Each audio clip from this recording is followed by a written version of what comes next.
guys, it is Sophia the Shadow Hunter, and today I'm doing my book review on A Jewish Soldier in Hitler's Army and Unlike Warrior by George Ratch. I really enjoyed this book. It was very fascinating and it was hard to put down, really captivating. If you guys have read this book, I highly encourage you to leave your comments down below if you haven't, to read it and come back so we can talk about it. This was a very interesting book and it dealt with a lot of things I was not expecting it to deal with. Obviously the main character, he is Jewish.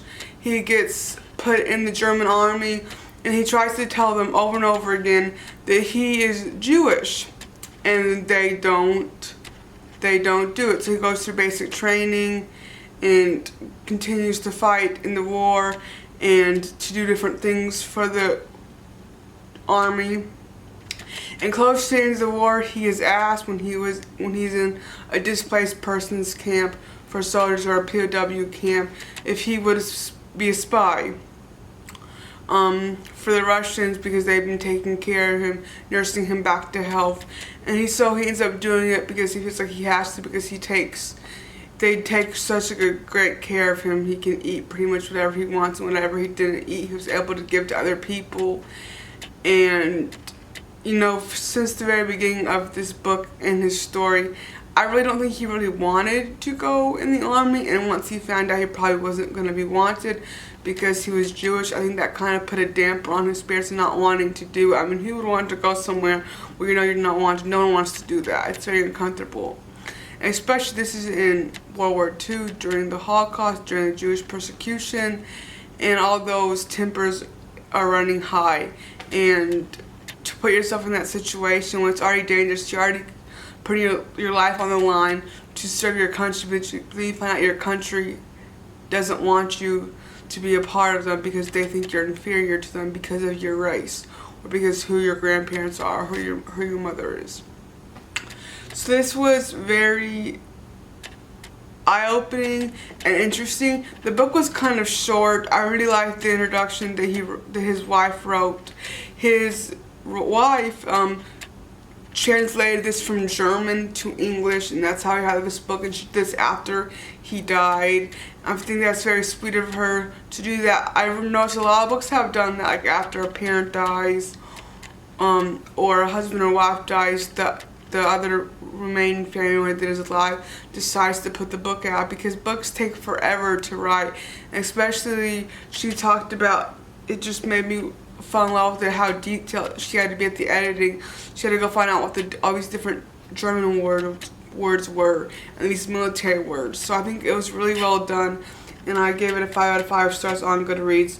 So he was born in 1924 and he died in 2006.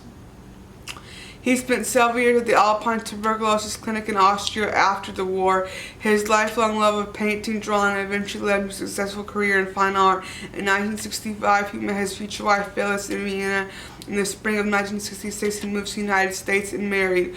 Over the next 10 years, George and Phyllis lived in New York City, Southern California, eventually settling in Guadalajara, Mexico, where George continued to work as a painter.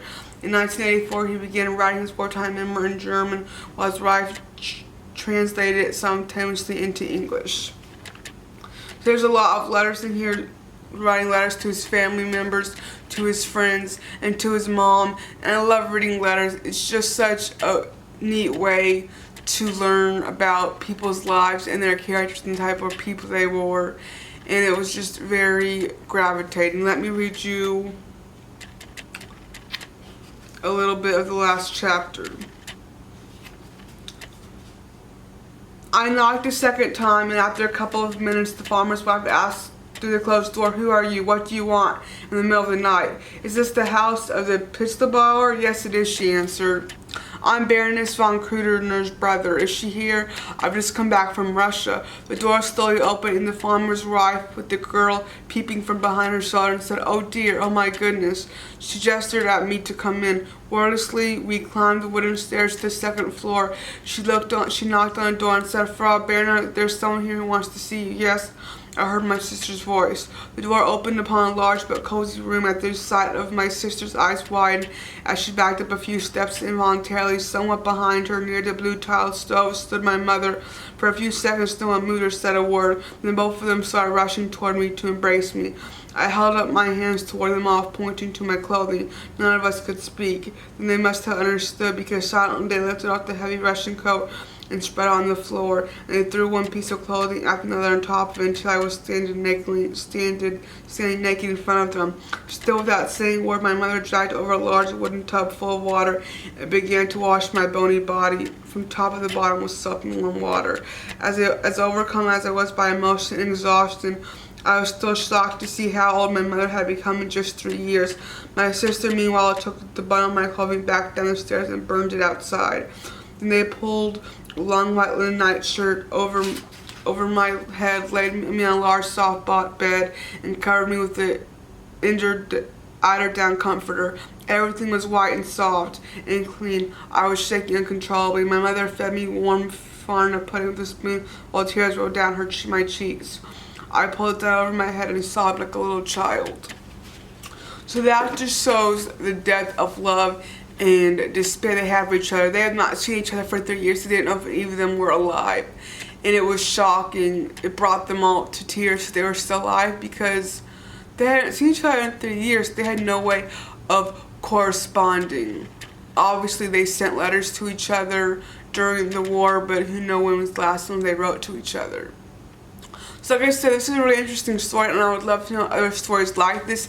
If you guys have no other books like this or stories based on his life, I'm definitely going to be looking into that. This is a really great book. I really enjoyed it. If you guys have read it, please let me know in the comments down below. I hope you guys have to like this video, and I'll see you guys next time with another one. Goodbye.